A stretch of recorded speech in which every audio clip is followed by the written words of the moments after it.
दोस्तों, व्यक्ति जब भी जीवन में आगे बढ़ना चाहता है, अपने लक्ष्य को पाना चाहता है, तो उसे एक कुशल गुरु की आवश्यकता होती है। और जब उसे एक कुशल गुरु मिल जाता है तो वह गुरु की बातों को अनुपालन करता है और बड़ी से बड़ी सफलता को प्राप्त कर लेता है और फर्श से अर्श पर पहुंच जाता है। लेकिन जब ही वह गुरु की बातों को अवहेलना करता है तो फिर अर्श से फर्श पर चला आता है। आज की एक ऐसी ही कहानी है। यदि यह कहानी गौर से सुनेंगे और अपने जीवन में इस कहानी को उतारेंगे तो मैं विश्वास दिलाता हूँ कि जीवन में कभी आप पीछे मुड़कर नहीं देखेंगे। दोस्तों, एक बार की बात है, एक गांव में एक कुम्हार रहता था।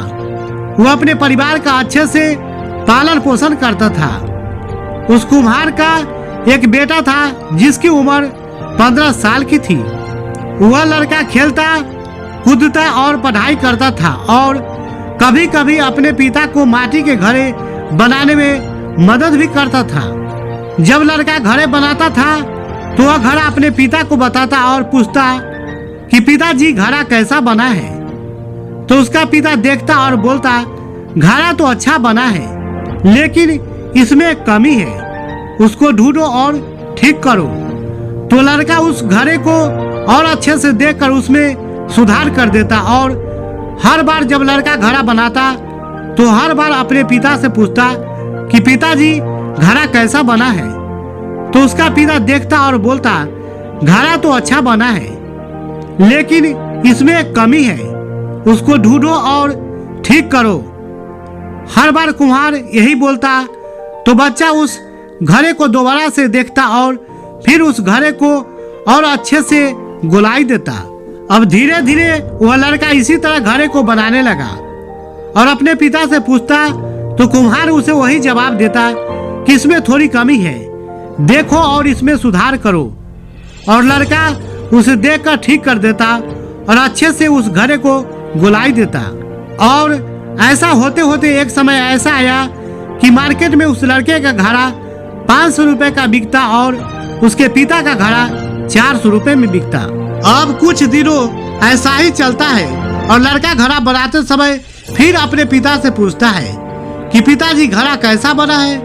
तो पिता फिर वही जवाब देता है कि घड़ा तो सही बना है, बस थोड़ी सी कमी है, देखो और उसे सही करो। जैसे ही पिता ने ये बात बोली तो वह लड़का अपने पिता से बोलता है कि आप हमेशा यही बोलते हो, आपको कुछ नहीं पता, मेरा घड़ा मार्केट में 500 का बिकता है और आपका 400 का।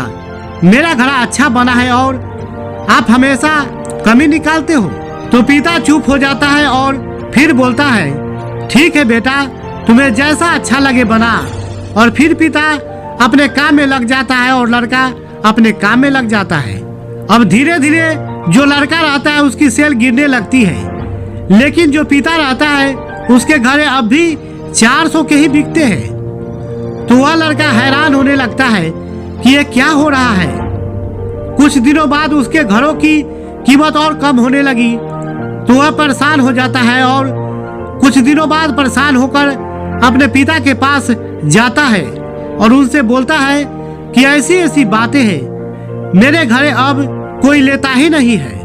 तो वह जो कुम्हार होता है वो अपने बेटे को बताता है कि यह जो तुमने मुझसे बोला था कि मेरा घड़ा इतने का बिकता है और तुम्हारा घड़ा इतने का, तो यही बात कुछ समय पहले मैंने अपने पिता से बोली थी, जिसकी वजह से मैं यहाँ तक सीमित रह गया, क्योंकि मैंने गलती की उस बात को समझने की।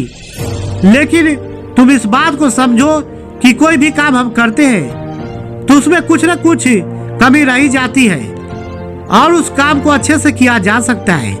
इसलिए कभी भी संतुष्ट मत होना, सुधार के लिए सोचना, क्योंकि हम हमेशा पहले से बेहतर कर सकते हैं। दोस्तों, इस कहानी से आपको कई सारी सीख मिल सकती है, बस आपका नजरिया सीखने वाला होना चाहिए।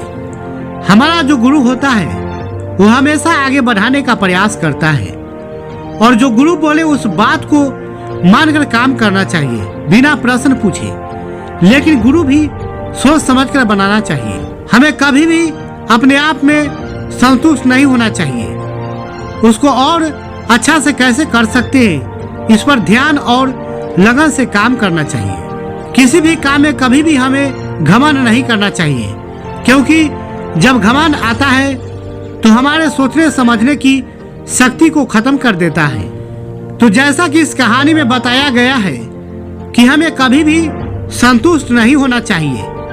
हम अपने काम को हमेशा और बेहतर तरीके से कर सकते हैं। क्योंकि हम कोई भी काम को लाख बेहतर तरीके से कर ले, फिर भी उसमें कोई ना कोई कमी रही जाती है। इसलिए हमेशा हमें उस कमी को ढूंढना चाहिए और उसे दूर करके जीवन में आगे बढ़ते रहना चाहिए। दोस्तों, इसी प्रकार के वीडियो को देखने के लिए चैनल को सब्सक्राइब, वीडियो को लाइक एंड शेयर करने का कष्ट करें। साथ ही अपना राय कमेंट में बताएं कि यह वीडियो आपको कैसा लगा। धन्यवाद।